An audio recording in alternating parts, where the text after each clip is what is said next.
Joel, two things. He said Canada has been tough to deal with these last few years. Honestly, I was not aware that Canada, they were our friends to the north. I was not aware that Canada was so really big of a problem, but apparently they were. They're also our #1 purchaser of U.S. exports, which Donald Trump wants. They want Canada to buy more American stuff. Yes, they do. Look, what triggered President Trump is the digital sales tax. That's when he decided he was going to exclaim it's time to blow up our trade negotiations. And the digital sales tax, interestingly, hits the tech sector. People like Jeff Bezos, who apparently can't afford to pay more taxes, they have to spend it on their lavish weddings. And I think, this just goes to the core point, which is that there is no real governing trade negotiating philosophy here.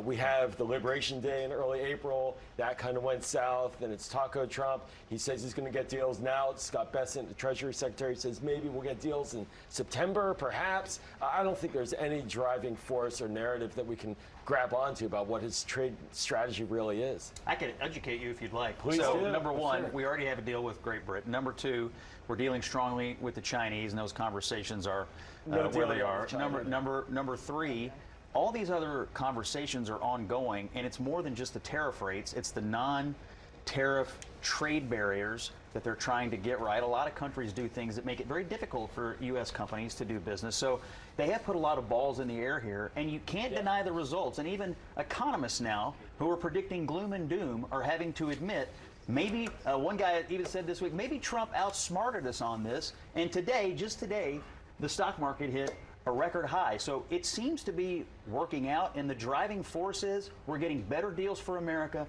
better deals for American workers, and we're not being taken advantage of anymore. I haven't heard of a deal yet with the UK, and it's getting better with the markets because President Trump backed off on those onerous tariffs that he announced in early April. Yeah, I mean, let me just play. Positives. I really don't understand the strategy of creating an enemy out of an ally. I really don't understand why the president is in Canada. Yeah, why are they taxing us? Why is the president in Canada a week and a half ago why do we have to accept at the these G7 taxes? and he doesn't get any deals Right. done? There is no deal making going on. There's just pushing away our best allies. Yeah, why are they taxing us? I know. We were just talking about Canada. Trump's playing tough with Canada, right? Yeah. He's playing tough with Iran. He says to the Ayatollah, I knew exactly where he was sheltered and would not let Israel or the U.S. armed forces, by far the greatest and most powerful in the world, terminate his life. I saved him from a very ugly, ignominious death, and he does not have to say, thank you, President Trump. Okay, so hardball with Iran, too. No kidding. Yeah. Could it work? Well, first of all, I have to say I did support the strikes, and I called it courageous. I think that it was the right move by the president.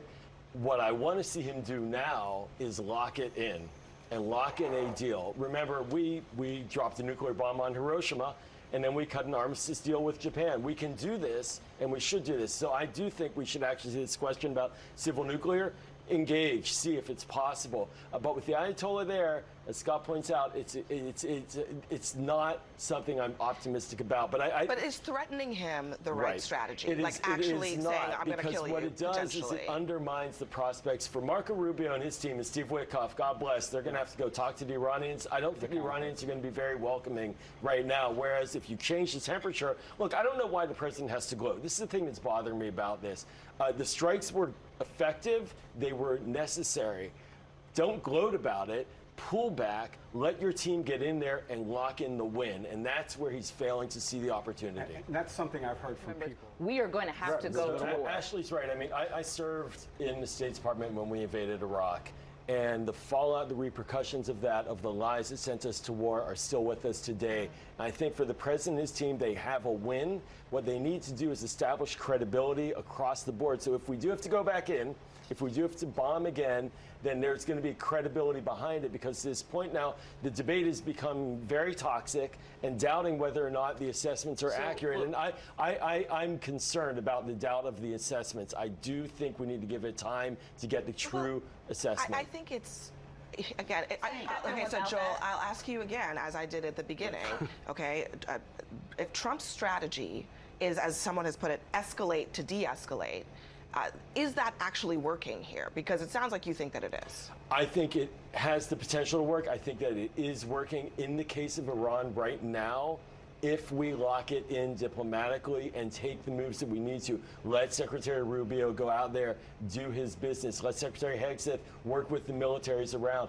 Get behind the scenes. When the president gets out there, he loses the thread. And I'll tell you, this is a bipartisan situation. It's funny, reading the literature on this, we saw the bomb developed by President Obama. The actual plans to bomb Fordo were initiated by President Obama, who said we need to get plans on that site just in case. There was a lot of bipartisan support for this end state that we're in, and I think that he can get there if he keeps the focus on the goal of diplomatic achievements. All right, breaking tonight. I was thinking about this, like UVA was founded by Thomas Jefferson, Yep. right? The man who helped to lead our country away from tyranny, a man who believed in states' rights, who did not want a king to tell us how to live. And now here we have this bizarre irony of the American president acting like a king, telling a state-level institution who should and should not be leading it and what they should be teaching in it. This is sort of the modern-day form of tyranny against our educational institutions. And I think that we need to really protect our educational institutions as well. I'm very concerned. As a Jewish American, I'm also very concerned about arguments like DEI or anti-Semitism being used not to oppose those issues that they're concerned about, but to use it to blow up higher education and schools that really educate all of our country and make our society more whole. And this is just one more example. Thomas Jefferson, again, I'll say it, must really be rolling around in his grave. You can't be. Joel, With the sip. take us away. What's going to be your food feature? So the best wedding I ever went to was in Guadalajara, Mexico. So I would say like a tequila fountain would be nice, and mariachi's in the background. Scott, you've been to one of those. That sounds right? dangerous. Yeah, and always fun to be around Mexicans for All right, party. Mike. Your Well, turn. my wife's going to know this